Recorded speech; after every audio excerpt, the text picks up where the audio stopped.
Welcome to the Deep Dive. Here we take tricky subjects, dive in, and pull out the really important bits, the stuff that helps you get it, without drowning in detail. Exactly. And today we're tackling something huge, kind of revolutionary, but maybe still a bit fuzzy for a lot of folks. Bitcoin. Yeah, it's definitely got that reputation. We've gone through some solid info, especially parts of understanding Bitcoin, cryptography, engineering, and economics to, boil it down for you. Right.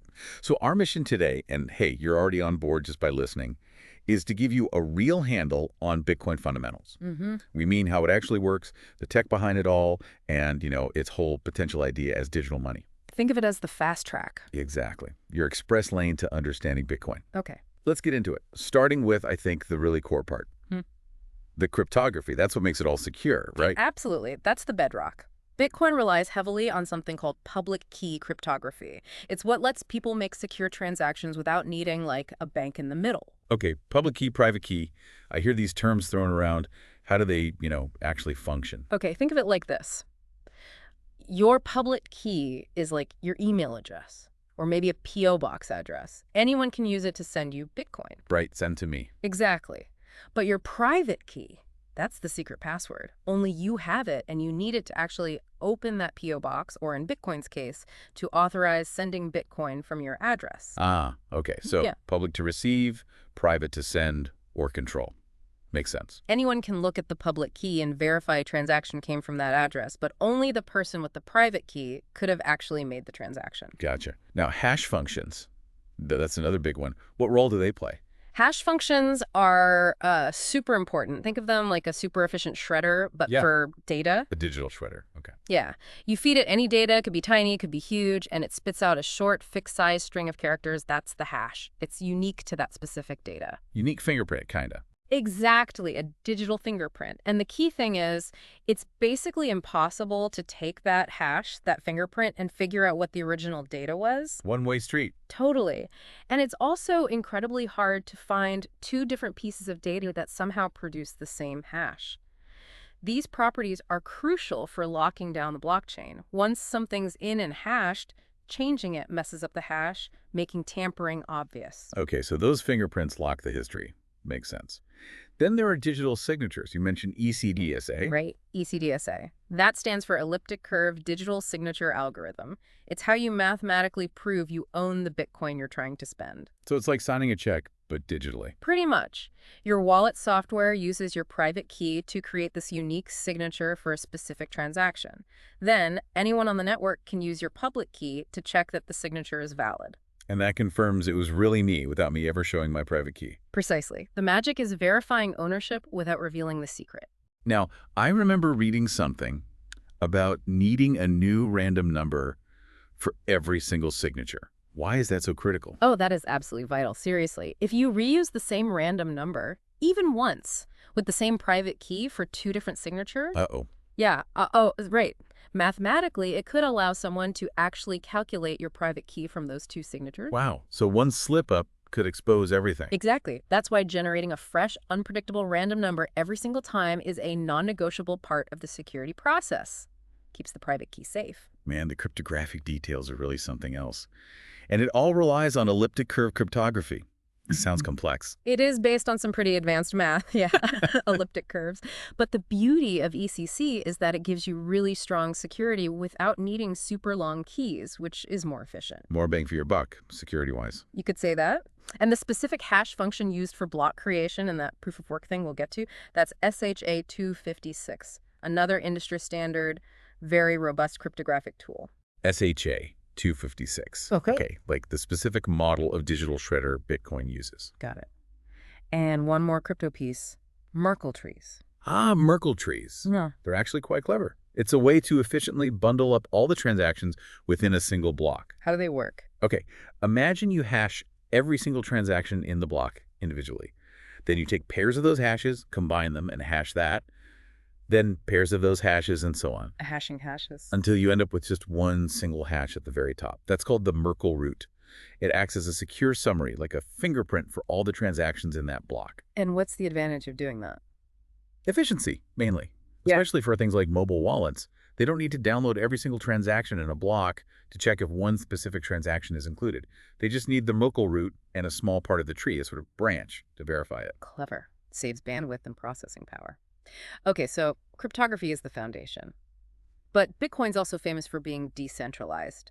What does that actually mean? It just means there's no central point of control, no single company, no government, no bank running the show. Right. Instead, Bitcoin runs on a network of computers all over the world. These are called nodes. They all run the Bitcoin software and talk directly to each other, peer-to-peer. And why is that such a big deal, not having a central boss? Well, a couple of big reasons. One, censorship resistance.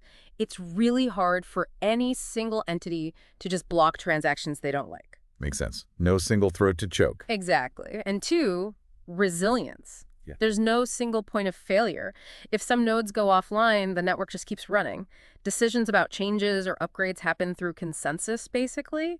A large portion of the network participants have to agree. Like a digital democracy almost. Sort of, yeah. It requires widespread agreement to change the fundamental rules. So very hard to control, very hard to shut down. Okay. And all these transactions, they end up on the blockchain. What makes this ledger so trustworthy? The blockchain is essentially the public rulebook, the master ledger. It's a record of every single Bitcoin transaction ever.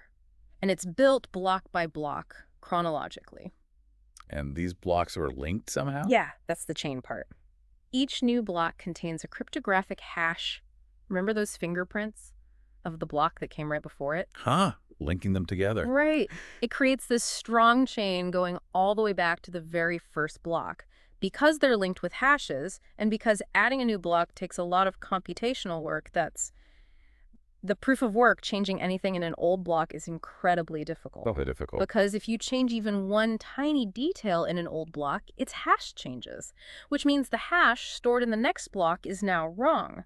So you'd have to recalculate the hash for that block and the next one and the next one. All the way to the present. Exactly. You'd have to redo all the work that the entire network has done since that block was created. With the amount of computing power on the Bitcoin network today, that's practically impossible. It's what makes the history immutable, essentially unchangeable. Immutable, like it's carved in digital stone. Yeah.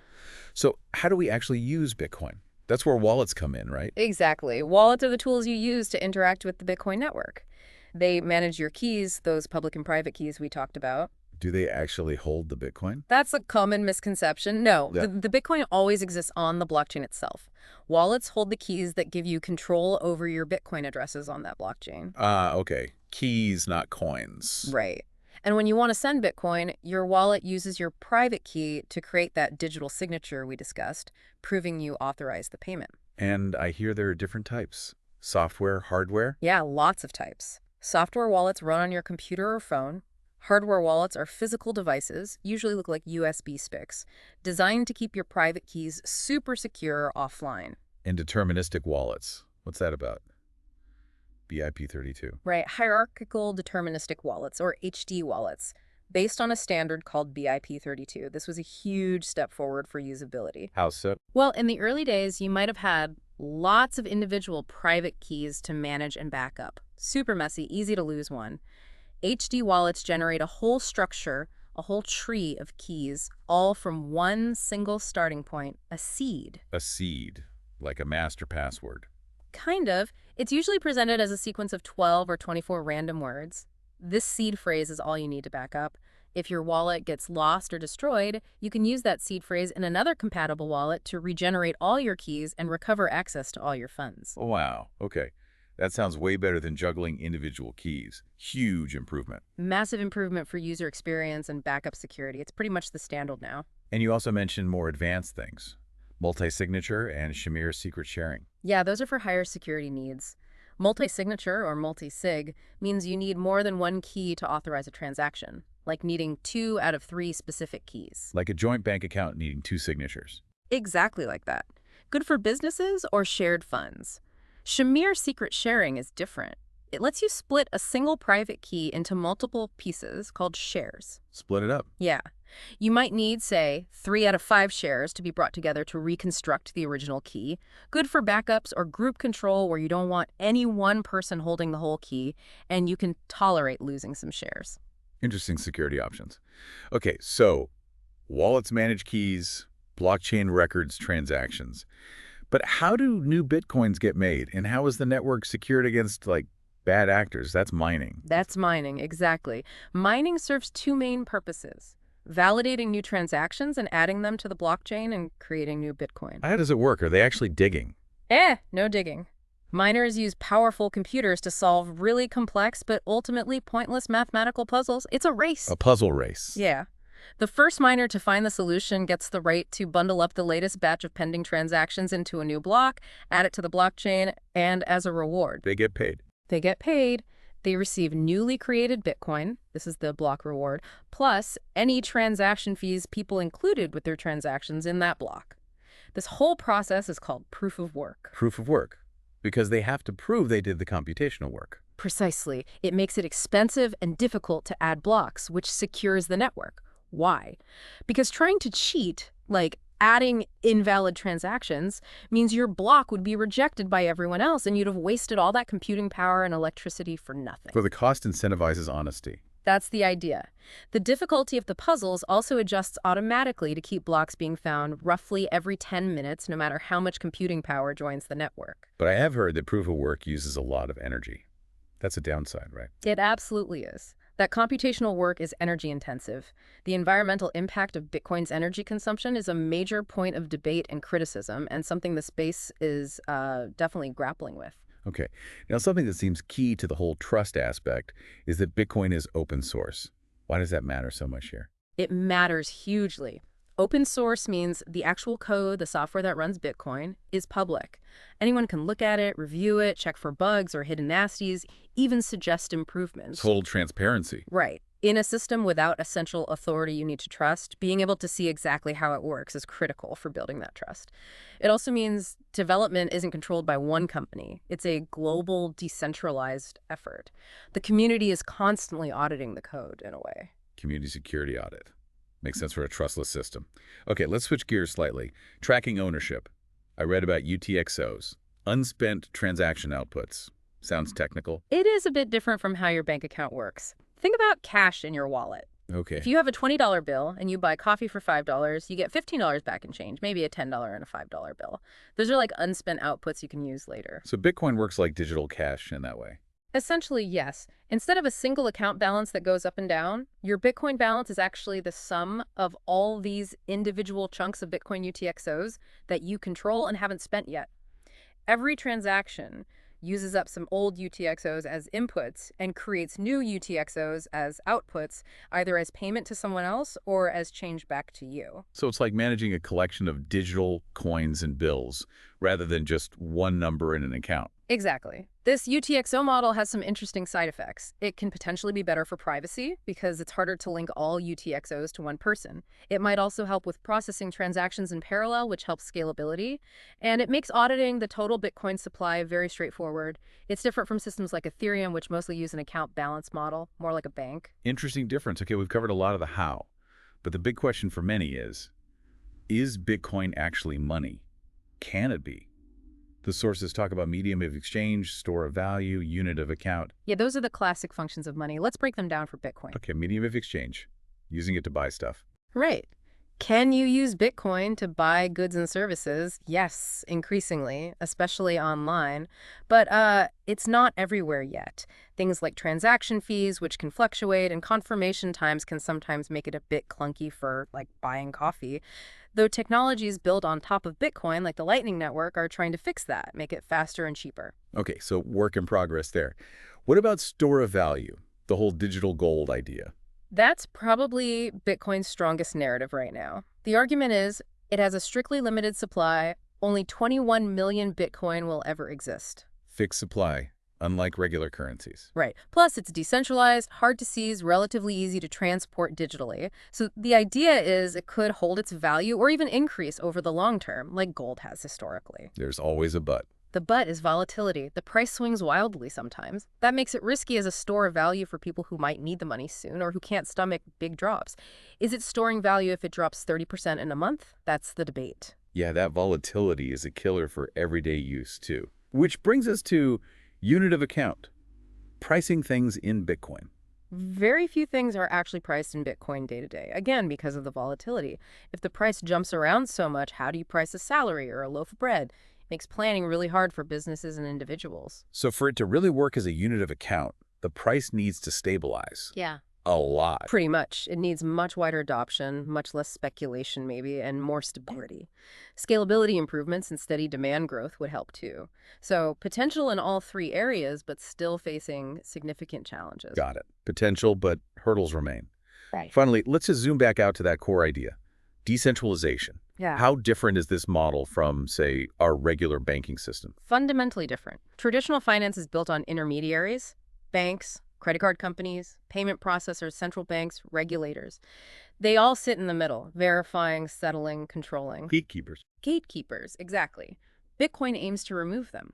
The network itself, through its rules and consensus, handles verification and settlement directly between peers. And the big advantages, again, are that resilience, censorship resistance. Those are the key ones, yeah.